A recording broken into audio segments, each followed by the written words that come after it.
আসসালামু আলাইকুম ওয়া রাহমাতুল্লাহি ওয়া বারাকাতুহু। কোনো ব্যক্তি যদি চায় সে সমস্ত মাখলুক থেকে, মানুষ থেকে অমুখাপেক্ষী হয়ে যাবে, কোনো জিনিস তার প্রয়োজন হবে না, মানুষের কাছে কখনো কোনো জিনিস চাইতে হবে না। যদি সে চায় তাহলে সুন্দর একটি আমল রয়েছে যে দিনের 11টার সময়, দিনের 11টা যখন বাজে, 11টার সময় অজু করে ক্যাবলামুখী হয়ে বসে, পশ্চিম দিকে বসে এই সেজদার এই আয়াতটা ওয়াসজুদু ওয়াকতারিব, ওয়াসজুদু ওয়াকতারিব 3বার পাঠ করবে।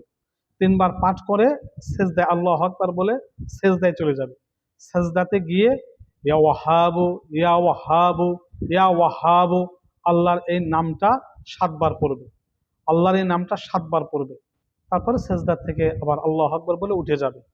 এইভাবে যতদিন সে আমল করবে ততদিন কোনো মানুষের কাছে মুখাপেক্ষী হবে না, মানুষের কাছে তার কোনো প্রয়োজন হবে না। আল্লাহ তাআলা তার প্রয়োজন সব মিটিয়ে দিবেন। খুব সুন্দর একটি আমল।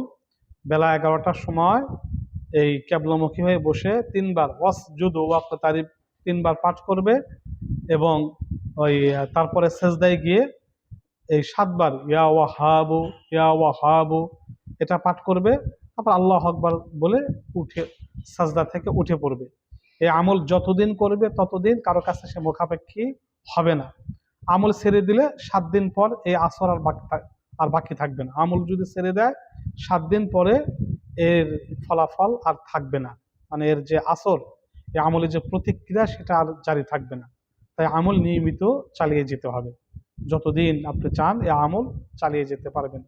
হ্যাঁ, এইভাবে আমরা আমলটি করে আল্লাহর কাছ থেকে এই আমাদের হাজত পূরণ করব, মাখলুক থেকে আমরা বেপরোয়া থাকবো। আমিন।